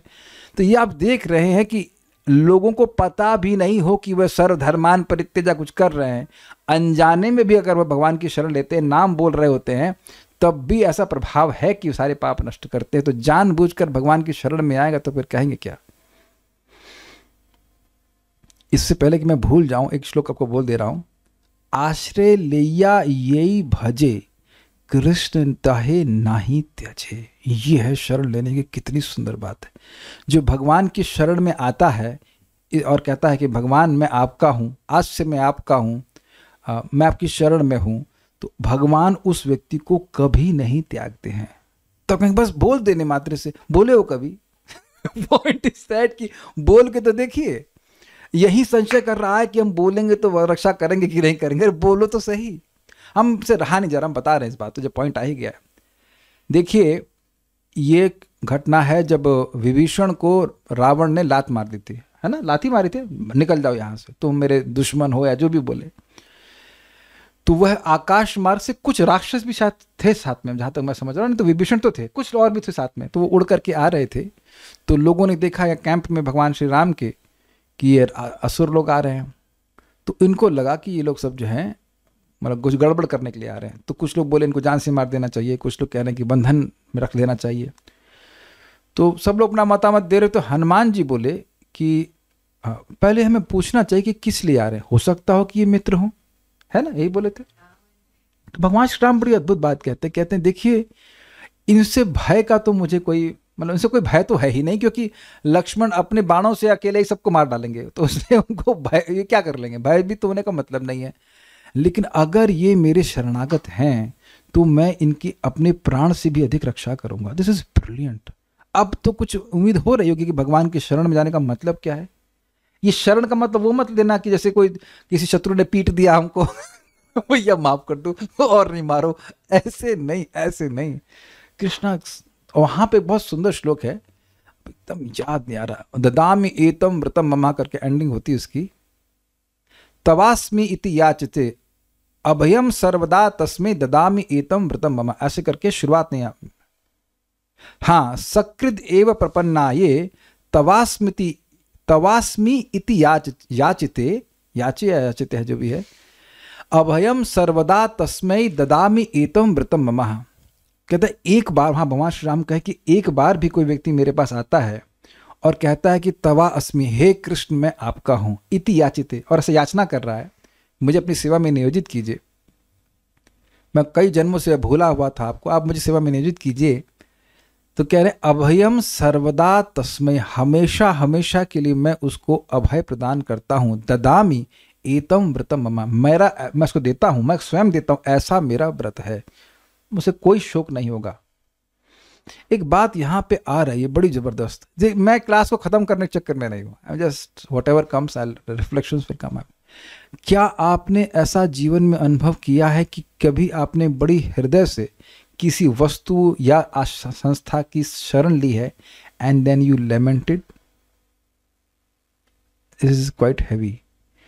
इस जगत में कभी कभी सोचता है कि हम व्हाटएवर इस संस्था की शरण लेंगे, ये अमुक व्यक्ति की शरण लेंगे, और बाद में वो व्यक्ति हमको बहुत दुख देकर चला जाता है। तब आप क्या सोचते हो? अरे यार, शोक करते हैं ना, शायद हो सकता है जीवन भर ही शोक करते रहे, वहाँ क्यों हमने इसमें प्रवेश ले लिया, वहाँ क्यों शरण ली। जगत में लोग बार बार शरण ही ले रहे हैं, लेकिन केवल शरण का अंत शोक में ही हो रहा है। इसलिए ऐसा भाव व्यक्ति को भगवान के संबंध में नहीं रखना चाहिए। भगवान सारे शोक के समुद्र को नष्ट करने वाले हैं, ठीक है, तो अविद्या को भी नष्ट कर देते हैं। एक लेकिन प्रश्न आ सकता है, अच्छा प्रभु जी बोल दिया उसके बाद फिर वही काम करे जो भगवान को पसंद नहीं है, तब भी कृष्ण नहीं त्यागते हैं। ठीक है, उसने एक बार तो कम से कम बोला, फिर भगवान उसको प्रेरणा देते हैं। And actually we should do it every day. महाराज उसको समझाते हैं हर दिन भगवान के पास आकर बोलना चाहिए, भगवान हम आपकी शरण में हैं, भगवान हम आपकी शरण में हैं, और याद रखना चाहिए इस बात को, तमेव शरणम गच्छ सर्वभावेन भारत। ये याद रखना चाहिए कि हर दिन हम भगवान की ही शरण में हैं। वही सुबह उठते हमको प्रेरित कराते हैं कि हम भगवान की भक्ति करें, लाइक दैट। माम एकम अर्थात केवल मेरी ही शरण में आओ, न कि शिव आदि देवताओं की। क्यों? क्योंकि मैं परम ईश्वर हूं, मैं जो परम ईश्वर हूं और शरण्य हूं, तुमको सर्व पापेभ्य अर्थात सभी विगत कर्मों से मुक्त कर दूंगा, क्योंकि तुमने मेरी शरण ली है। ध्यान दीजिएगा, ये बड़ी जबरदस्त बात है कि पाप और पुण्य दोनों ही बंधन के कारण है। ये तो समझते होंगे, अब तो समझ में आ रहा होगा, ये तो कोई कठिनाई है नहीं। जब व्यक्ति बहुत पुण्यात्मा होता है, खूब सुंदर है, धनी है, तो कहेगा गरीबों को दो, ये हरे कृष्ण है, गरीबों को दे, सब पापी उनको दीजिए, हम तो भाई देखिए धर्म कर्म करने वाले हैं। तो वो भी उसके भगवान के पास आने में बाधा उत्पन्न कर देता है। हर प्रकार के, यानी जो भी आपका भक्ति आपका मतलब हमारा भक्ति प्रतिबंधक कर्म है, उसको वह नष्ट करते हैं। लैंग्वेज समझ में आ गई? पाप का मतलब केवल पाप ही नहीं, पाप का मतलब जो भी भक्ति प्रतिबंधक कर्म है उसको सबको नष्ट कर देंगे। भगवान ने इसको पहले 9वें अध्याय में बताया है, शुभ अशुभ फलैरेवं मोक्ष से कर्म बंधन है। शुभ और अशुभ दोनों के फल से मुक्त हो जाओगे तुम, ये बात है। एक इंटरेस्टिंग बात है कि भगवान ही शरण्य क्यों है, ये विचारणी बात है। देखिए, वास्तविक रूप से मैं तभी किसी को शरण दे सकता हूं जब मैं पूरी तरह से स्वतंत्र हूं। स्वीकार्य है? कोई व्यक्ति आए हमारे पास भोजन मांगने के लिए, अरे वो अन्न ही नहीं है मेरे पास, आटा ही नहीं है। जैसे कि हमने भी किसी व्यक्ति ने बोला कि आपके घर में हमारे मशीन है तो पीस के दे देंगे, तो पहले हमें ये देखना पड़ा कि हमारे पास गेहूं है कि नहीं।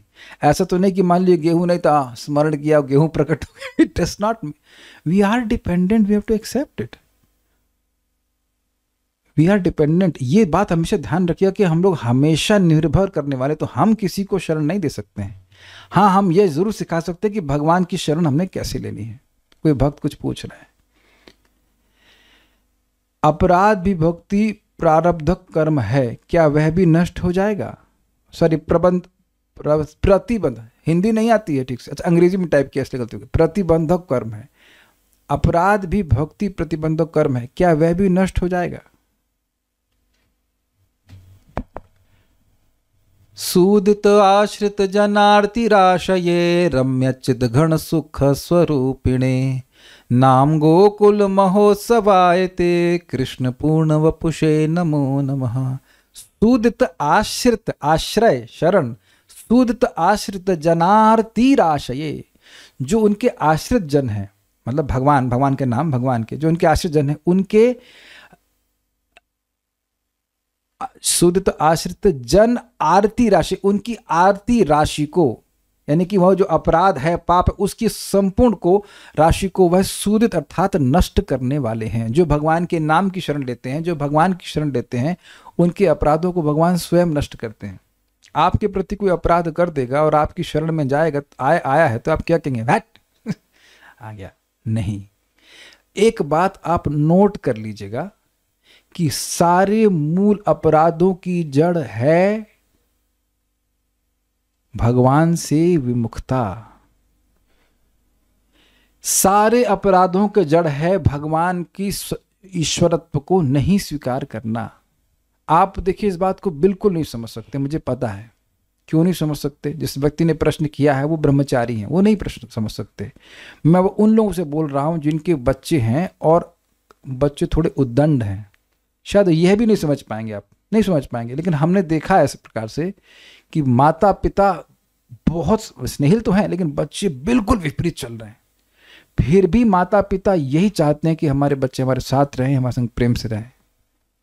देखिए, हम नाम तो नहीं रख सकते हैं, लेकिन हमने देखा कि एक माँ को उसके बड़े लड़के ने लात मार के घर से बाहर निकाला, और वो माँ का जो पेंशन आती थी वो पिताजी का देहांत हो गया है, तो पिताजी के बाद तो पेंशन माँ को मिलेगी, ये ऐसे कुछ था।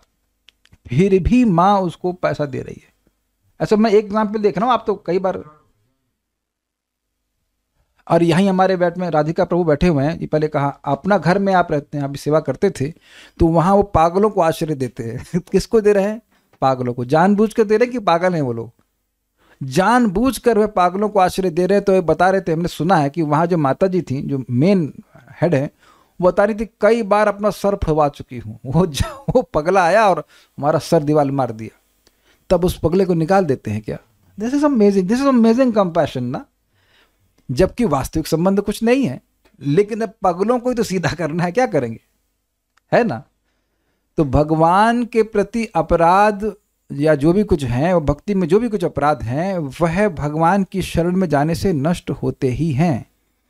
और आप ये बताइए कि शरण में जाने में करना क्या पड़ रहा है? मन मना भव मद भक्तो मदयाज इमाम नमस्कुरु। आप ये बताइए कि अगर इसमें फोकस बना हुआ तब भी अपराध हो जाएगा।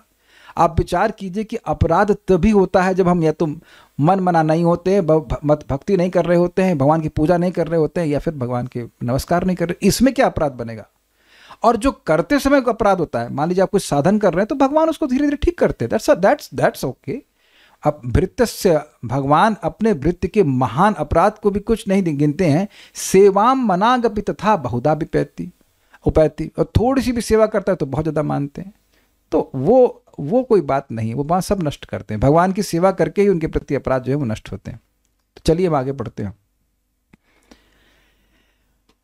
भगवान यहां भक्त और भगवान के परस्पर कर्तव्य को दर्शा रहे हैं। क्या है भक्त का कर्तव्य? सारे धर्मों को छोड़े। अगर उसके मन में ये भावना आता है कि अरे यार धर्म छोड़ दूंगा तो भक्ति मुझे नहीं बचा पाएगी, तो अब उसका ये अपराध हो गया जो सारे धर्मों को करने से भी नहीं मिटने वाला। समझे? कुछ समझे बात?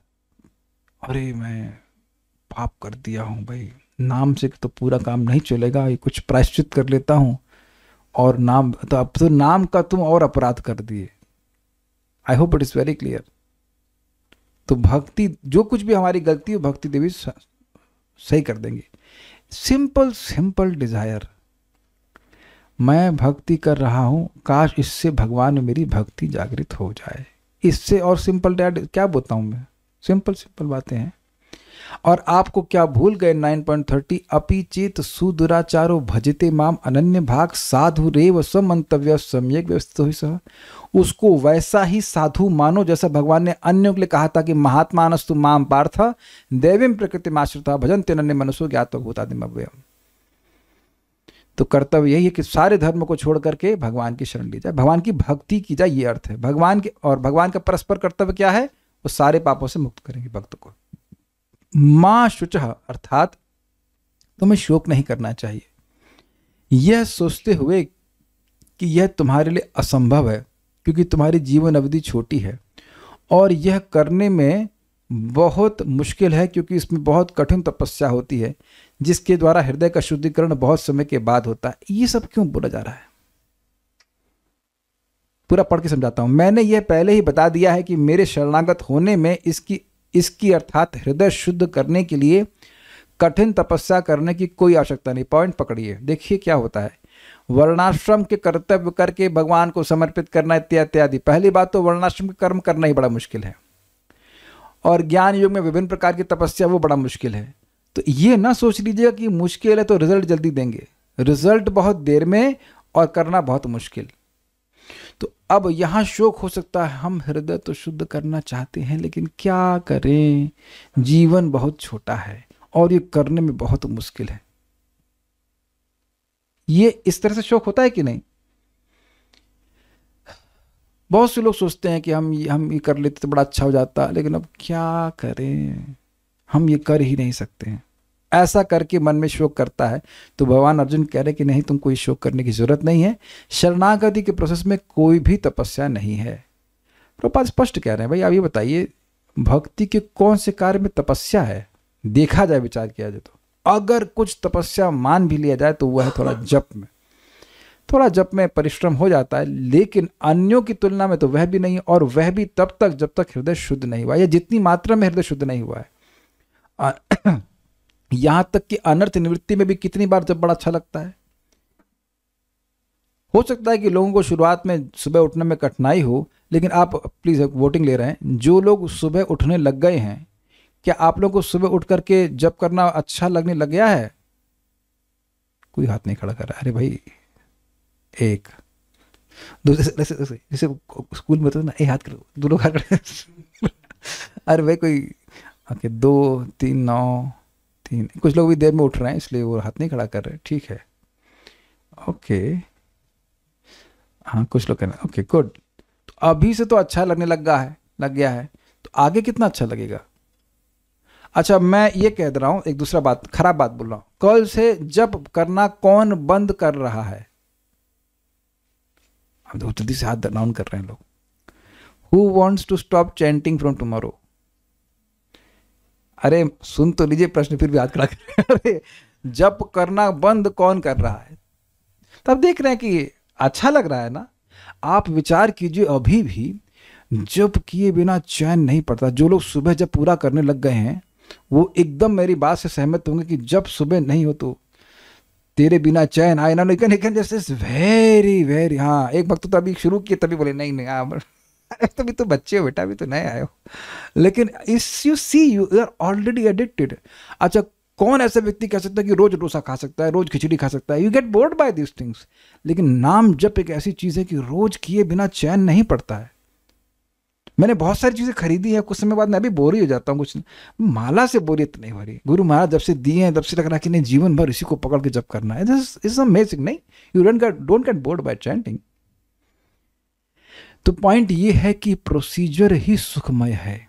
लग जरूर रहा है तपस्या है, लेकिन अन्य चीजों के पकड़िए, हम कहता अग्निहोत्र देके करिए, उसको स्वाहा हा करते, अरे आज पंडित जी नहीं आए तो वह खत्म कहानी। कितने सारी उसमें बाधाएं हैं, है कि नहीं? और तुलना कीजिए कि उससे कितना प्यूरिफिकेशन हो रहा है, बहुत कम। तो यानी कि स्वरूपतः भगवान के शरण में जाना बड़ा आसान है और कार्य बहुत तीव्रता से करता है, ये बात कही जा रही है। ठीक है, श्रुतियां भी कहती हैं, अब आगे पढ़ेंगे, आज इतना ही छोड़ दे रहे हैं। ठीक है, इतनी बात मैं इसको 1-1 घंटे की क्लास में रखूंगा। ये कोई प्रश्न किसी बात का ले लेता हूं। तो इतना आप समझ गए, हमने आज चीज सीखी है कि भगवान की शरण में जाने के लिए सारे धर्मों को छोड़ना है।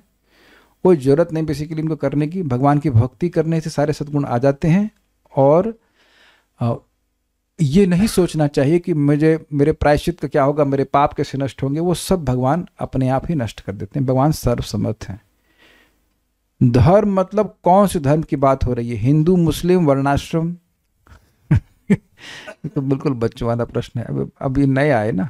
देखिए, धर्म का मतलब वर्णाश्रम धर्म। ये हिंदू धर्म, मुस्लिम धर्म, अगर मैं पूछ भी लूं कि हिंदू और मुस्लिम, तो उनसे पूछो कि आप मुसलमान धर्म को अपने हृदय के शुद्धिकरण के लिए करते हैं, क्या आप अपने हिंदू धर्म को अपने हृदय के शुद्धिकरण के लिए करते हैं? तो उत्तर है नहीं, that is not in the programme, that is not in the programme. वो एक मान्यता मान के कर रहे हैं। कुछ बोल लेते हैं आप, बोलिए।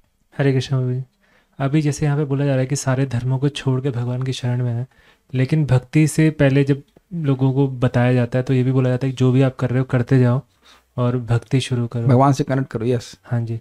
तो मतलब वहाँ पर तो ऐसा नहीं बोला जाता उन्हें कि तुम सारे धर्मों को देखिए छोड़ अच्छा दो। प्रश्न कह रहे हैं कि यहाँ बोल रहे हैं कि सारे धर्मों को छोड़ दो, मेरी शरण में, मतलब मेरी पूजा करो, मेरा स्मरण करो। लेकिन शुरुआत में हम बोलते हैं अच्छा शिव जी की पूजा करते हैं, बड़ी अच्छी बात है, बड़ी अच्छी बात है, एक माला आप हरे कृष्ण मंत्र की भी करिए। तो उस समय उसकी मनस्थिति को देखकर वैसा बोला जाता है। यह भी आपने सुना होगा कि भाई कोई मांस भी खा रहा है तब भी उसको मना नहीं करते, हरे कृष्ण मंत्र देते हैं। तो उसका पॉइंट क्या, शराब पीने वालों को बोलते हैं। अब आपने बड़ा सुंदर बात कही है, देखिए इसको प्रभात बड़े सुंदर समझाते हैं। हरिदास ठाकुर जी ने लखा हीरा को क्या बोला, निरंतर लौ कृष्ण नाम करो तुलसी सेवन, अचिरात पावे तुम्ही कृष्णेर चरण। तुम निरंतर कृष्ण का नाम लो और तुलसी जी की सेवा करो, तुम बहुत जल्दी कृष्ण के चरणों की प्राप्ति कर लोगे। कई सालों तक मैं इसका सिंपल अर्थ समझ रहा था जो आप अभी सुन रहे हो, लेकिन अर्थ वहां प्रभुपाद समझाते हैं। यहां गीता में क्या कह रहे हैं, मेरी शरण में आओ, अर्थात भक्ति की जो अनुकूल चीजें स्वीकार करो, भक्ति की प्रतिकूल चीजों को अस्वीकार करो। तो क्या ऐसा करना प्रारंभ है? नहीं, प्रारंभ में ऐसा करना संभव नहीं है। लेकिन अगर व्यक्ति हरे कृष्ण मंत्र जप करने लगता है तो उसके अंदर ये सामर्थ्य हो जाता है कि वह श्री कृष्ण की शरण ले। समझे आप इस बात को? तो इसीलिए लोगों को हरे कृष्ण मंत्र करवाया जाता है, क्योंकि वह अब उनका हृदय पवित्र होने लगा है, चाहे अनजान में भी करें। तो अब उनको भक्ति की जो अनुकूल चीजें हैं उसे स्वीकार करना अच्छा लगता है, जो भक्ति से प्रतिकूल चीजें उसको स्वीकार करना खराब, उसको अस्वीकार करना आसान लगता है। तो इसलिए लोगों को हरे कृष्ण मंत्र देते हैं। तो हरे कृष्ण मंत्र के द्वारा व्यक्ति का सामर्थ्य जागृत होता है कि वह भगवान की शरण में जा सके। समझ पा रहे? इसीलिए लोगों को दिया था। और देखते हैं कि बहुत से लोगों को वो हरे कृष्णा करने लगे, फिर अब देवताओं की पूजा करने का मन ही खत्म हो जाता है। ये चीज है। क्या भगवान वर्णाश्रम को मिनिमाइज कर रहे हैं? क्योंकि समटाइम्स कुछ लोग ऐसा पूछ सकते हैं, तो ना करें। देखिए एक बात बताइए, जीवात्मा का धर्म क्या है? जीवात्मा का एकमात्र धर्म है भगवान की सेवा करना। तो आप सुन नहीं चुके हैं प्रथम स्कंद दूसरे अध्याय में कि वर्ण अतः पुंभी द्विज श्रेष्ठा वर्णाश्रम विभागश स्वनिष्ठित सुधर्मस्व संसिद्धिर हरितोषणम। हे ब्राह्मणों, शौनक आदि ऋषियों, सारे वर्णाश्रम की व्यवस्था का यही उद्देश्य है कि भगवान हरि संतुष्ट हो। तस्माद एकेन मनसा भगवान सात्वताम पति श्रोतव्य कीर्तितव्यश्च ध्येय पूजश्च नित्यदा। इसलिए एक मन से भगवान श्री हरि के बारे में सुनना चाहिए, बोलना चाहिए, स्मरण करना चाहिए, पूजन करना चाहिए। यही भगवान के शरण में जाने का मतलब है। यहां अर्जुन को भगवान क्षत्रिय से ब्राह्मण होने के लिए अभी नहीं कह रहे, खाली यही बोल रहे हैं कि क्षत्रिय होते हुए भी तुम भक्ति करो। ये बात है, चाहे क्षत्रिय हो, चाहे स्त्री हो, चाहे कुछ भी हो। भाई भगवान इस बात को पहले बोल चुके, स्त्री हो, वैश्य, शूद्र हो, वह भी परागति को प्राप्त करते हैं अगर वो मेरा आश्रय लेते। तो आश्रय का बिल्कुल स्पष्ट अर्थ है, भक्ति के लिए जो अनुकूल है वो स्वीकार करे और भक्ति के जो प्रतिकूल है उसको रिजेक्ट करे। ये बात है। अब सभी लोग घर छोड़ देंगे तो फिर I think very impractical advice. ये गीता को बोलने के बाद अर्जुन घर छोड़ दिए, वह तो युद्ध छोड़ना चाह रहे थे ना। इस श्लोक को सुनने के बाद भी तो अर्जुन युद्ध कर रहे हैं कि नहीं कर रहे? लेकिन वह युद्ध भगवान की प्रसन्नता के लिए, जो चीज भगवान की प्रसन्नता के लिए है वो आपकी भक्ति के लिए अनुकूल है। I think this very simple. लेकिन युद्ध करने मात्र से मेरा उद्धार हो जाएगा, ये बात नहीं है। ये युद्ध अगर भगवान को प्रसन्न कर रहा है तो मैं युद्ध करूंगा, नहीं कहेंगे बीच में ड्रॉप कर दो। मान लो 90 दिन कहते हैं, भगवान कहते हैं अरे बहुत हो गया, चलो मैं चक्कर चला के फेंक रहा हूं, तुम अब युद्ध मत करो, तो ठीक है, फिनिश। ये कहो कि तुम सरेंडर कर दो उसको, दुर्योधन को, तो वह भी स्वीकार है। Like that, you to understand. जिनकी भक्ति में फुल फेथ नहीं है, जिनकी भक्ति में फुल फेथ नहीं है, तो वो जैसे करना चाहें करें। बस इतना विचार कर लें कि आपको कैसे कोई मिले हैं आज तक ऐसे जिनकी भक्ति पे फुल फेथ ना हो और उनको प्रीचिंग कर पाए हो? देखिए विचार कीजिए, आपको कोई लगा आज तक, आपको लगा नहीं, आपको आज तक कोई मिला जो वर्णाश्रम के नियमों को ठीक से पालन कर रहा है? कौन गृहस्थ जो बाहर जाकर के बोल दे भाई कि कोई भूखा है, कोई भूखा है, वह माँ जो हल्ला करेगी अपने 2-4 लड़कों को, बच्चों को, अरे आ जाओ लल्लू पल्लू जो भी है, पप्पू आ जाओ खाने के लिए, और तो कुछ बोलती नहीं है। अरे यहाँ हम थोड़ा गाजर दे रहे हैं गायों को, वो बगल वाले ऑब्जेक्शन कर रहे हैं, अरे हमारे बंदर की कर देता है, वो बंदर आ जाते हैं, कीचड़ कर देता है। हमने कहा झाड़ू तो आप ऐसे ही मारेंगे, कम से कम ये लोग कुछ गाय खाने को मिल, गाय को गाय कुछ खाने को मिल जाएगा तो हमारा कुछ आशीर्वाद मिलेगा। नहीं दे रहा है कोई, खुद नहीं दे रहा है, कोई दे रहा तब तो ऑब्जेक्शन हो रहा है। अब बताइए तो अब फिर वो क्या शुद्धिकरण होगा, जरा बताइए क्या शुद्धिकरण होगा। तो आप पहले ये देख लीजिए कि तुम वर्णाश्रम को बोल रहे हो, तुम वर्णाश्रम पालन कर रहे हो क्या, आप बताइए, है ना गौरव प्रभु। आपको कोई बोलता कि भाई गौरव प्रभु जी आप वर्णाश्रम के नियमों का पालन कीजिए, तो आप आने वाले थे भक्ति में, आपसे होने वाला था, अब भी हो सकता है कुछ। भक्ति में आने के बाद भी कौन सा होने वाला है, खींचतान के जो कुछ कर रहे सो कर रहे, उससे कुछ भी नहीं होने वाला। वही एक श्लोक याद रखना आप, मक्का गए मदीना गए बन के आए काजी और पुरानी आदत नहीं गए रे पाजी पाजी, कुछ नहीं होता है। एकदम प्रैक्टिकल देखिए, मेरी माँ भी काइंड ऑफ बहुत पूजा पाठ करने वाली थी काफ़ी, लेकिन ऐसा कोई परिवर्तन नहीं है। जब करने लगी तब हमको बहुत खुशी है कि हमारे एक रिश्तेदार हैं, थोड़ा बिजनेस में उनका बहुत रुचि है। तो आज मैं उनको ऐसे कल थोड़ा डांट दिया, क्या आप पैसा ही कमाते रहेंगे, भजन नहीं करेंगे, तो गुस्सा होकर कॉल किए, क्या आपको पता नहीं मैं 8 वाला जब कर रहा हूँ और मैं रोज़ कथा भी सुनता हूँ। हमने अरे भाई आपने तो बोल्ड कर दिया। हमने कहा वाह वाह।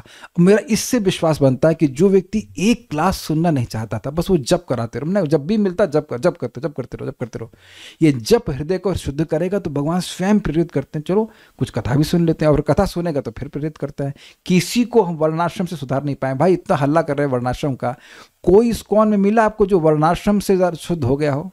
हम तो चैलेंज कर रहे हैं। हाँ ये बात अच्छी है वर्णाश्रम की कि लोगों को एक सात्विक वातावरण मिल जाता है। एक बड़ी अच्छी बात है कि कंपटीशन नहीं रहता है, आपका जैसा स्वभाव है उसके अनुसार आपको जीविका मिल जाती है, वैसा कर लेते हैं। आपको टेंशन नहीं रहती कि भाई IIT निकालना, ये निकालना, फालतू फंड की नौटंकी नहीं है।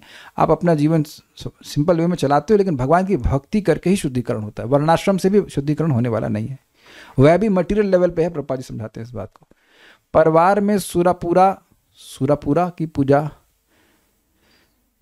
सूर्य ने पता नहीं क्या सुरापुरा की पूजा या नवरात्रि में कुलदेवी की पूजा कराने का बोलता है। अगर नहीं करोगे तो भी तुम पर कोप्यमान होंगे, शुद्ध हिंदी बोल रहे हैं, अच्छा, और नाश कर देंगे, ऐसा कहते हैं। तो इन सब से की पूजा का भी त्याग करना चाहिए। देखिए समझिए, इसको चक्रवर्ती पाद बड़े सुंदर से कहते हैं गीता के श्लोक को अप्लाई करते हुए। क्या गीता में हमने शायद 17वें अध्याय में सुना था ना कि अश्रद्धा हुतम दप्तम तपस्तप्तम कृतम चयत, भूल रहा श्लोक, कह रहे कि अश्रद्धा से कोई भी आप तपस्या करते हो, यज्ञ करते हो, उसका न तो इधर कोई फल मिलता है ना आगे बाहर मिलता है। तो अब मान लीजिए आप भगवान के भक्त हैं, मैं ही भगवान के भक्त, और वहाँ घर में पूजा चल रही है और आपको कहा खड़े हो जाओ यहाँ पे, बस खड़े हो जाइए समझे, खड़े हो जाइए। हाँ से कोई श्रद्धा नहीं होनी चाहिए कि इससे हमारा कुछ हो रहा है, तो उस पूजा से कोई दिक्कत नहीं होगी। और अगर आप घर के दूर हैं तो फिर बीमार हो जाइए हम बीमार हैं ये और कुछ बोल दीजिए, लेकिन वहाँ झगड़ा मत कीजिए। Make sense? तो उस कर्म से आपकी भक्ति नहीं ढकेगी, ये बात है। लेकिन हाँ ये बात ध्यान देना चाहिए। चलिए एक प्रश्न आया तो बड़ा मजेदार प्रश्न हो गया ये कि अगर देवता की उपासना नहीं करेंगे तो क्या देवता गुस्सा हो जाएंगे? देखिए इसका बड़ा सुंदर एग्जाम्पल है, ज्वलंत एग्जाम्पल है 5वां स्कंद। सब आप जानते हो, जिन लोग नहीं जानते उनको हम एक्सप्लेन तो नहीं कर सकते पूरा, लेकिन देवी के उपासक, काली के उपासक थे, और वह जड़ भरत को हलाल करने के लिए, मारने के लिए लेके चले गए बलि चढ़ाने के लिए। और जैसे ही सरदार बोला सावधान, खूब उसको माला पहनाए, सब बनाया, उनको माला वगैरह पहनाए, और वो एकदम शांत बैठे, ना कुछ दिक्कत नहीं है। तो जैसे ही वो अपना तलवार उठाए, उतने में दुर्गा नहीं, काली देवी, काली माता की मूर्ति फट गई, और उनकी वो भी प्रकट हुई, और बहुत सारे उनकी पार्षदाएं प्रकट हुई, और सब डाकुओं का सर काट दी। तो अब वहां पर सुखदेव गोस्वामी कहते हैं कि देखिए जो भगवान के शरणागत हैं उनकी भगवान किस प्रकार से रक्षा करते। तो श्रीधर स्वामी ने प्रश्न उठाया है, भाई रक्षा तो दुर्गा जी ने करी, काली जी ने करी, रक्षा काली जी ने करी, तो यह क्यों कह रहे हैं कि भगवान हरि रक्षा करते हैं? तो कह रहे हैं कि देखिए माता काली के हृदय में भी भगवान हरि हैं, और वह उनको प्रेरित करते हैं कि मेरे भक्त की रक्षा करो। एक बात तो ये। दूसरी बात, यहाँ दिख रहा है कि काली माता अपने भक्तों को बिल्कुल पसंद नहीं करी, भगवान के भक्त को पसंद करी। हम अन्यत्र सुनेंगे छठे स्कंद में कि शिव जी स्वयं प्रकट होते हैं प्रचेताओं के सामने और कहते हैं मुझे भक्त बड़े प्रिय हैं। वो ही नहीं कहते मेरे भक्त मुझको प्रिय हैं, उनके भक्त तो आप देख ही रहे हैं, विरकासुर, रावण, क्या क्या सारा बवाल करते हैं। तो देवता लोग भक्तों से प्रेम ही करते हैं, तो इसलिए कोई इसमें नहीं। डू राहु केतु एग्जिस्ट, तो क्या आपको शादी करनी है उनसे? बोल रहे थे कि अभी भी कुछ भक्त करते हैं वर्णाश्रम धर्म का पालन। प्रभु जी बोल रहे थे कि अभी भी कुछ भक्त करते हैं वर्णाश्रम का पालन। पता कर लीजिए, क्या करेंगे करके, ये बताइए। कर भी रहे तो क्या करेंगे? अच्छा एक और बात है, आप करोगे भी तो दूसरे लोग आपको देखकर करने वाले हैं नहीं, तो क्या आचरण रखेंगे आप? जितना हो सकता है करते रहिए, भगवान की भक्ति करिए। आज राहु केतु वाली बात भी बोल रहे हैं, राहु केतु होते हैं, सारे सब कुछ होते हैं। मजाक में मैंने उत्तर दे दिया था। राहु केतु होता है, सूर्य भी होता है। सूर्य नहीं दिख रहा आपको, but they are hidden planets, दिखाई नहीं पड़ते हैं। But I don't know why you asked this question. इसमें इस श्लोक में राहु और केतु कहाँ थे? मेरा प्रश्न है, आप लोग को दिखे कहीं राहु और केतु, शनि? तो उनकी शरण में जाना है क्या आपको? I hope you have to go to Krishna shelter. तो अब हम एक लास्ट बात बोल के रुकते हैं। कृष्ण की शरण में जाने का मतलब है भगवान श्री कृष्ण की भक्ति करना, ये बात है। और कुछ पूछ रहे थे, बोलिए। प्रभु जी, कोई जैसे चार प्रकार के जीव आते हैं भगवान के शरण में, तो कोई मान लिया कोई जीव आर्त में आ गया, पूरी तरह से भक्ति नहीं कर रहा, लेकिन आर्त में आने के बाद भी भगवान के यहाँ उसको सुख मिल रहा है, थोड़ा बहुत जो भी कृपा बरस रही है, लेकिन आर्त में आने के से पहले वो अपना लौकिक धर्म ठीक से निभाता था और भक्ति भी करता था, लेकिन आर्त में आने के बाद में लौकिक धर्म उससे नहीं हो पा रहा विवस्था में, तो इसमें क्या प्रतिक्रिया है? जो मान लिया सामाजिक कर्तव्य है, माता पिता की सेवा या पति का पत्नी के प्रति या पुत्र का पिता के प्रति, वो आर्त में आ गया, विवश हो गया, वो कुछ नहीं कर पा रहा। देखिए मेरी अंडरस्टैंडिंग सिंपल है। आर्त मुझे बात करें, आर्त क्या? आर्त मतलब दुखी है, दुखी था, भगवान की सेवा में आ गया, अब वो अपने परिवार वालों की सेवा नहीं कर पा रहा है। हम एक विनोदपूर्ण उत्तर देंगे, जब भगवान की सेवा नहीं कर रहा था और जिन लोगों की सेवा कर रहा था उससे क्या हुआ बेचारा? दुखी हुआ है ना? गलत तो नहीं कर रहे। और जब भगवान की सेवा कर रहा है तो सुखी हो रहा है। तो भाई अपना सुख तो देखे ना। जिन लोगों की सेवा कर रहा है, चलिए अगर वो जप करने लग जाए तब तो ठीक है, वो जप करेंगे नहीं, और बाकी शब्द को इस्तेमाल नहीं करना चाहते, मेरे मन में है। जो आदमी जप नहीं करना चाहता, भगवान की भक्ति नहीं करना चाहता, तो उससे तो मेरा संबंध है ही नहीं, उससे मेरा संबंध भाई साहब है ही नहीं। मैं अपनी अगर बात करूं तो if you are not chanting, मतलब कोई व्यक्ति जप नहीं कर रहा है, किसी को इंटरेस्ट नहीं भक्ति में, तो उसका हम कर भी क्या पाएंगे बताइए? जैसे मैं एक सिंपल सी बात बता रहा हूँ, जहाँ हम डॉक्टर साहब से दवा लेते हैं तो उनका एक सिस्टम है व्हाट्सएप का, कि अगर मैं दवा ले रहा हूँ और तब मुझे कुछ दिक्कत आएगी, देन दे हेल्प यू। मैं कहूँ डॉक्टर साहब मैंने जब से आपके पास से आया हूँ मैंने दवा ली ही नहीं है, लेकिन मुझे ये दिक्कत है, तो गाली देंगे कि नहीं देंगे? Is it not? तो जो लोग आपसे या किसी भी व्यक्ति से कह रहे हैं कि तुम धर्म पालन नहीं कर रहे हो, तो उनसे पूछो कि क्या तुम अपना धर्म पालन कर रहे हो? अरे बुढ़ा हो गए माता पिता जो भी, तो क्या 2 माला 4 माला जप नहीं कर सकते? पंचायत करोगे तो वहां तुम बड़ा धर्म का पालन कर रहे हो, है ना? तो एक मैं जगत में देख रहा हूं कि लोग डबल स्टैंडर्ड बात बोलते हैं, अपना धर्म तो पालन नहीं कर रहे हैं। चलो तुम मैं पति हूं, फॉर एग्जाम्पल तुम पत्नी हो, तो तुम्हारा कर्तव्य है ना कि पति का पालन करो, पति की आज्ञा का पालन करो। मैं कहूँगा जब करोगी, कथा सुनो नहीं सुनोगी, पंचायत करोगी। तो फिर जब तुम अपने धर्म का पालन नहीं कर रही हो, तो मुझसे कैसे उम्मीद कर रहे हो कि धर्म का पालन करेंगे? अगर मैं हूं स्थान पर तो मैं तो ऐसे ही बोलूंगा, भाई if you are not practising bhakti what है एनी हाउ, क्या कर लेंगे किसी का? जो उसके माथे पे कर्म लिखा है वो अब हमारे सामने व्यक्ति लोग मरते ही हैं लोग, क्या करेंगे बताइए? तो जो भगवान का भजन करेगा उसको उसकी रक्षा हो पाएगी, नहीं तो कोई किसी का सहायता नहीं कर सकता। आप सुन चुके हैं कि वो बच्चे की सहायता माता पिता नहीं कर सकते हैं, डॉक्टर अपने रोगी की सहायता नहीं कर सकता, सब कुछ होने के बाद भी, और नाविक जो है वो उन लोगों की रक्षा नहीं कर पाता जो उसकी वो नाव पे बैठे हो, तो सब मर जाते हैं अगर भगवान उपेक्षा करते हैं। और ये भी है कि जिन लोगों ने दुखी किया आपको उस दुख को सहते सहते मर भी जाए तो भी वह संतुष्ट नहीं होने वाले। अगर वो संतुष्ट हो भी गए तब भी क्या होने वाला है ये बता दीजिए। और आप तो रामायण पढ़ते हैं, आप जानते हैं कि हमको कितना सुंदर प्रसंग लगता है। देखिए ना, जटायु जटायु क्या है? गिद्ध हैं। वो भगवान की सेवा का प्रयास किए और कितना सफल हुए? 100% विफल हो गए। नहीं बचा पाता ना माता सीता को। फिर भी भगवान राम कितने दयालु हैं कि स्वयं अपने हाथ से उनका वो संस्कार करते हैं। आप बताइए कितने जानवर रास्ते में मरे पड़े मिलते हैं, कभी चूहा मरा पड़ता है, कभी संस्कार किए हम लोग? नहीं किए। भगवान कितने दयालु हैं। आपको पता भी होना चाहिए वो कौन था? वो द्विविद ने भगवान श्री राम के समय में बहुत सेवा करी थी, तो आगे कितना मतलब बवाल काटा भगवान कृष्ण के समय, फिर भी नहीं मारे, नहीं मारे, नहीं मारे, नहीं मारे। अंत में फिर बहुत बदतमीजी किया तो बलराम जी मारे उसको। तो अगर आप किसी की सेवा करना चाहते हैं और चाहते हैं कि वो प्रतिदान करे, तो एकमात्र भगवान है, बाकी कोई कुछ नहीं कर सकता। या आप भगवान की भक्ति में भक्तों की सहायता करें तो भगवान प्रसन्न होते हैं, अन्यथा इस तरह की चीज़ों से क्या होने वाला है। और नहीं तो ट्राई करके देख लीजिए, मतलब मैं आपको नहीं बोल रहा हूँ, जिसको भी बोल रहा हूँ, ट्राई करके देख लीजिए, वो कभी संतुष्ट नहीं होते। तुमने हमारे लिए किया ही क्या है?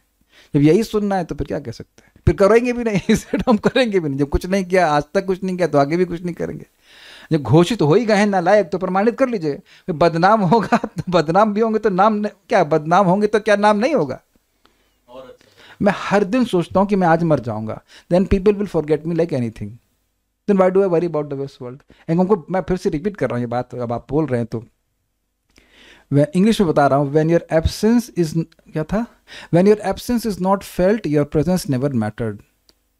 जब आपकी है ना अनुपस्थिति किसी को याद नहीं रहती है, तो जब आप थे तब भी किसी को मतलब नहीं था। ये बहुत सिंपल बात है, अगर आप समझ सके तो बड़ी अच्छी बात है। भौतिक जगत में किसी को फर्क नहीं पड़ता, किसी को कोई फर्क नहीं पड़ता। सब लोग, एक भक्त बोले आप मर के देखिए कि मर के देख लीजिए और देखिए कि 2 महीने में कैसे लोग आपकी शक्ल तक याद नहीं रख सकते कि अगर आपकी फोटो ना हो तो। और भगवान तो अनादिकाल से वेट कर रहे हैं कब आएगा हमारे पास। मुझे तो हर दिन मेरे सपने मुझे याद दिलाते हैं, बहुत बड़ी शिक्षा देते हैं। आज हम क्या सपना देख रहे थे? आज हम थाईलैंड पहुंच गए थे और वहां देख रहे हैं कि हमारा टिकट नहीं मिल रहा है, वापस फ्लाइट पकड़नी ये, और आधा घंटा उस पर खराब हो गया। समझ गए ना, बड़ा धर्म पालन करना है हमको। एक बात हम आपसे और बोलेंगे इस पर। परम पूज्य राधा गोविंद महाराज बड़ा सुंदर समझाते हैं, कहते हैं देखो निशा माता जी, आप श्योर हैं कि पिछले जन्म में भी आप स्त्री ही थी?